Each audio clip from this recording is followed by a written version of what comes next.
Hola amigos, ¿cómo están? Bienvenidos un día más a Historias de Vida con Antonio Sánchez. Hoy tenemos un invitado muy especial, Javier Cervantes. Sí, muchas gracias por la invitación. Muchas gracias a ti por estar aquí y gracias por esta entrevista. Y para toda la gente que no te conozca, me gustaría que les dijeras quién eres, a qué te dedicas y por qué. Un poco tu historia. Ok, un poco de mi historia. Bueno, ¿quién es Javier Cervantes? Javier Cervantes proviene de una familia muy numerosa. Tengo 8 hermanas y un hermano. Yo soy el más chico, o sea que la mayoría pues ya estamos más para allá que para acá. Durante mucho tiempo estoy enfocado o siempre he estado ligado a lo que viene siendo el básquetbol o el deporte en general. Mi papá fue entrenador de básquetbol en el desaparecido Club de las Chivas. Ahí sí puedo presumir que el Club de las Chivas fue mi guardería, porque desde chavalillo andaba ahí en el club. Y bueno, afortunadamente me gustó el básquetbol, porque ahí estaba todos los deportes que yo quisiera. Y sí, practicaba uno que otro, practicaba frontenis, practicaba natación. Pero pues el que me llamó y el que traía en la sangre era el básquetbol. Wow. ¿Sí? Y bueno, empecé desde muy chico a participar en el básquetbol. Recuerdo que jugaba en patines, me gustaba mucho andar en patines. Y ahí en el club había una pista, un óvalo. Y ahí me ponía a patinar y después, no, pues que vente a jugar. No me quitaba los patines, con los patines jugaba. Iba para allá y corría y hacía todo con patines. Qué raro se me hace jugar básquetbol con patines. Y pues bueno, posteriormente ya en la primaria, a mí mi papá fue una persona muy estricta, uno de los entrenadores aquí de Jalisco. De hecho, él está, o lo incluyeron como en el 2004, en lo que viene siendo el Salón de la Fama del básquetbol. Su nombre está en el monumento que está en la Unidad Revolución, ahí como promotor de básquetbol. No sé si has visto, es una especie como de media pista de atletismo. Viene y van los carriles y todos los carriles están divididos en cuadros más o menos cuadrados. Y ahí está el nombre de mi papá. Y bueno, yo desde muy chico, desde la primaria, pues yo ya jugaba básquetbol y jugaba más o menos. Y jugaba en la escuela donde yo estaba no había canchas de básquetbol. Sí, lo más raro en México es que es más fútbol.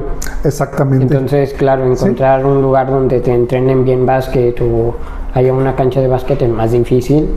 Es más fácil por el norte. Sí. Bueno, pues aquí es donde está la casa de mi papá, ahí por la Colonia Independencia. Ahí hay 3 parques y yo estaba en el que está en medio, que no tenía cancha, y la que seguía sí tenía cancha de básquetbol. Y bueno, pues los fines de semana nos veíamos en la unidad jugando. Y de ahí me invitaron los de la otra escuela que si los reforzaba, y dije, bueno, pues vamos. Y fue la primera vez, creo que la única, que esa escuela, la Luis Pérez Verdía, ganó el campeonato estatal de básquetbol. Y le ganamos a una escuela totalmente tradicional, que era la Basilio Vadillo, de ahí del Parque Morelos. Yo estaba en 4º año y pues bueno, nos empezaron, me acuerdo que mandaron un oficio de la Secretaría de Educación Pública para que me dieran permiso de la escuela donde yo estaba, que me trasladara a la Basilio Vadillo para poder entrenar y salir a representar a Jalisco. Y bueno, pues así estuve ese año. Al siguiente año ya me invitaron a que me cambiara de primaria, que me fuera a la Basilio Vadillo. Y allá en la Basilio Vadillo pues tuve la fortuna de ser entrenado por el TACA, Marco Monterde. No sé si lo has escuchado. Sí. Bueno, pues él fue el que me entrenó los 2 años que estuve ahí con él en la primaria. Y nos fue muy bien, salimos a Seguimos compitiendo en campeonatos estatales, en selectivos para los nacionales, campeonatos nacionales, y anteriormente había un torneo que era lo que, bueno, hoy no sé cómo se llama, pero antes es el CREA o el CODE, anteriormente era el Instituto Nacional de Protección a la Infancia, el INPI, y pues el INPI hacía su torneo a nivel nacional, y bueno, pues varias veces fuimos. Posteriormente seguí jugando en la secundaria. Cuando entré a la prepa, pues como no conocía a nadie, dije, no, ya no voy a jugar. Y no jugué el primer semestre, nomás pasaba ahí por las canchas. Y posteriormente ahí me vio este entrenador Enrique Zúñiga. Para esto yo ya tenía unos amigos que me habían invitado a jugar, y Enrique Zúñiga me dice, o juegas aquí o no juegas en ningún lado. Que está bien, pues juego aquí en la prepa. Ahí estuve 3 años en la preparatoria, en la prepa 2, y quedamos campeones de los torneos de preparatoria. Los 3 años es la única vez que la prepa 2 ha sido tricampeón de los Juegos Mayo-FEC a nivel prepas. Ay, eso que es bien difícil. Sí. Si ya quedar campeón es difícil, ¿y campeón? No. Sí. Caímos ahí muchísimos jugadores muy buenos, y realmente teníamos 2 equipos. Un año jugamos la final prepa 2A y prepa 2B. Obvio, pues me tocó ganar, ¿verdad? Y seguí jugando. Ahorita que decías eso, ¿cómo se siente enfrentarte a tus mismos compañeros? De tener 2 equipos bien, y acá. Bien, de hecho, el entrenador Zúñiga pues sí le batalló con muchos de nosotros, y de eso que quería darnos consejos. No, darles consejo a aquellos van perdiendo. Luego también lo que pasa mucho, que cuando estás así entre amigos, pues ya la competencia, como 1, se prende mucho, o 2, lo hacen así de diversión. Una de 2 pasa. Lo bueno, sí estuvo muy reñido. El primer tiempo sí estuvo muy reñido, pero ya posteriormente pues ya se empezó a notar un poquito la diferencia, y pues ya sacamos algo de ventaja, y bueno, empezamos a jugar más tranquilos, y ya que entrara el resto de los compañeros. Seguí jugando, no jugué profesional, pero sí jugué campeonatos de primera fuerza. Salí muchas veces a representar a Jalisco, pues desde el 4º año de primaria hasta más o menos hasta los 33, 34 años que estuve jugando. Donde dije, ya, mi papá era una persona muy estricta, y él me decía, ¿quieres jugar? Por mí puedes jugar todos los días y a todas horas, pero la escuela es lo primero. Y a mí por ejemplo, la prepa, pues todos mis compañeros se quedaron. Yo en 3 años o 6 semestres, vámonos, y a la facultad, que era el boleto para poder seguir jugando. Siempre me exigió, y no nomás a mí, a todos mis hermanos, a mis hermanas y a mi hermano, a todos nos exigió. Por ejemplo, mi hermana, la más grande, es maestra, o fue maestra de primaria, después estudió psicología. Después estudió una maestría en terapia gestal, y después estudió un doctorado, algo relacionado a la educación, como sistemas educativos, algo así. Otra de mis hermanas, ella estudió una carrera técnica. Tengo unas hermanas cuatas, muy buenas para jugar, estudiaron carreras técnicas. Después tengo mi hermana Gabriela, ella fue enfermera y después estudió odontología. Tengo 2 hermanas que son trabajadoras sociales. La última de mis hermanas, ella es técnico laboratorista, algo así, los que hacen análisis clínicos. Y mi hermano, igual que yo, pues fuimos ingenieros agrónomos. Yo estudié, aparte de agronomía, porque siempre me he desempeñado en áreas de recursos humanos. pues estudié una maestría en administración con orientación a recursos humanos. Aunque tenía toda la experiencia del mundo, pero pues necesitaba un papelito que me lo avalara, ¿no? Para cuando me cambiara de empleos o de compañías, pues tener con qué avalar mis conocimientos. Sí, que pasa mucho que cuando trabajas para alguien necesitas el papel como para decir, estoy acá, aquí es mis años de experiencia. Sí. Y además con tu historial también lo refuerzas. También participé en muchos torneos empresariales. Hay una empresa muy grande que está aquí cerca en Washington. Creo que he tenido la fortuna de trabajar en muy buenas empresas. Puedo decir que he trabajado. La primera fue Grupo Industrial Arancia. Hoy se llama CPC Industrial o Ingredion, algo así. Sí. Son las plantas que están aquí para entrar por Washington, sí, para entrar a la colonia Morelos y a la colonia del Fresno. Eran 3 plantas ahí. Trabajé en otra empresa que era Sitza, celulosa y derivados, ahí en El Salto.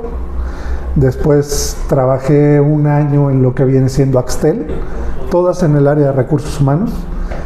Y de Axtel me invitaron a trabajar a Tequila Herradura en Amatitán. Ahí estuve trabajando 21 años. Estuve como 15 años de director de recursos humanos.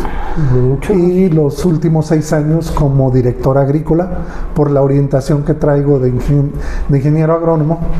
Estuve liderando lo que viene siendo el área agrícola, que es un área muy grande, muy pesada, muy complicada.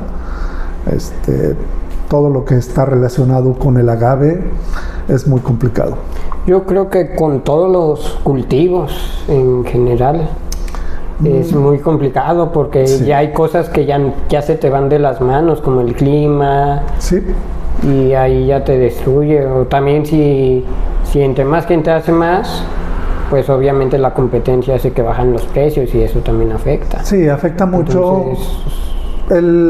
Yo siempre he dicho, la industria del tequila siempre está en crisis. Me van a decir que no es cierto, pero sí es cierto, porque por un lado está el agave y a veces no vale nada y a veces está a 30 y tantos pesos el kilo.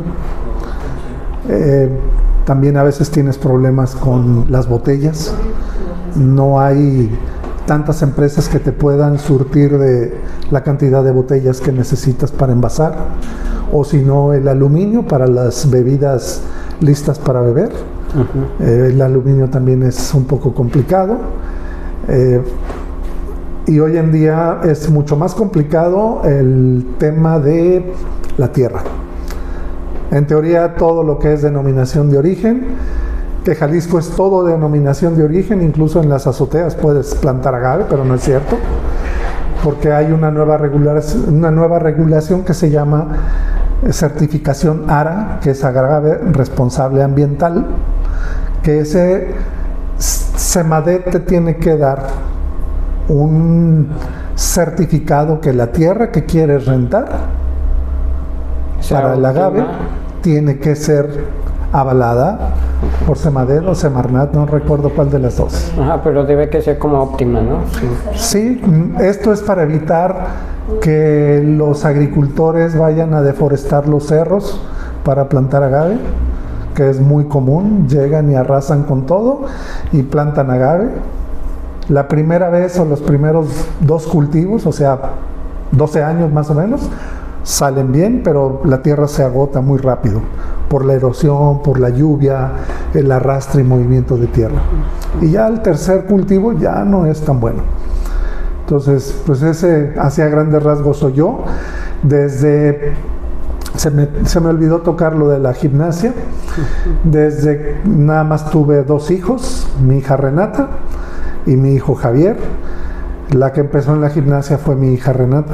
Ella fue la que la metimos, estuvo cerca de 12 años en el CODE y ahí estuvo, pues, la gimnasia es un deporte hermoso, es lo más bonito que te puedas imaginar. Sí, he visto y me quedo impactado con todo lo que hacen, es como, ¿Sí? no sé. Pero No entiendo nada. Ese es un lado de la moneda. Pero me gusta y yo digo, wow. Ese es un lado de la moneda. Pero para llegar a ese lado de la moneda... El ejercicio que debes que hacer, la trayectoria, los entrenos sí están complicados. O sea, tienes que entrenar mañana y tarde. Y ahí, mira que yo siempre he dicho que, obviamente no en directo, no aquí en la cámara, pero yo creo que también algo de los deportes es el entrenamiento. Uno, que si quieres ser bueno, son horas y horas y horas en entreno. Bastante. Y además de eso, obviamente entre más horas, más posibilidades de lesión. Sí. Y además de eso, ya no es como en el básquetbol que puedes practicar tiros o otras cosas que es menos probable que te lesiones.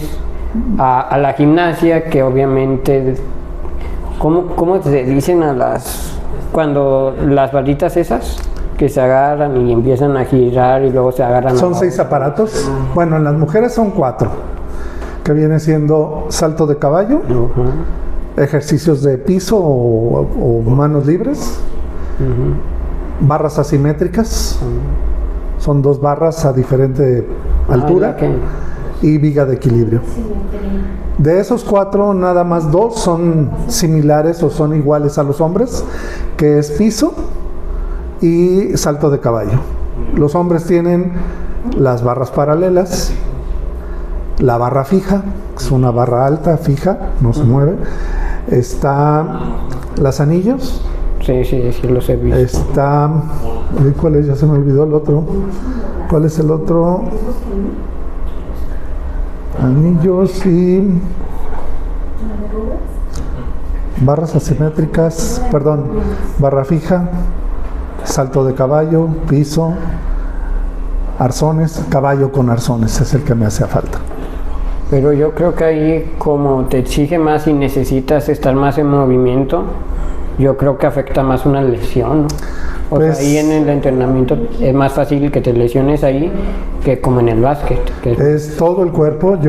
Si yo comparo la experiencia que tuve en el básquetbol y los entrenamientos que tuve, porque yo también estuve entrenando sesiones largas para cuando íbamos a salir a campeonatos, no es ni el 30% de lo que entrenan los gimnastas.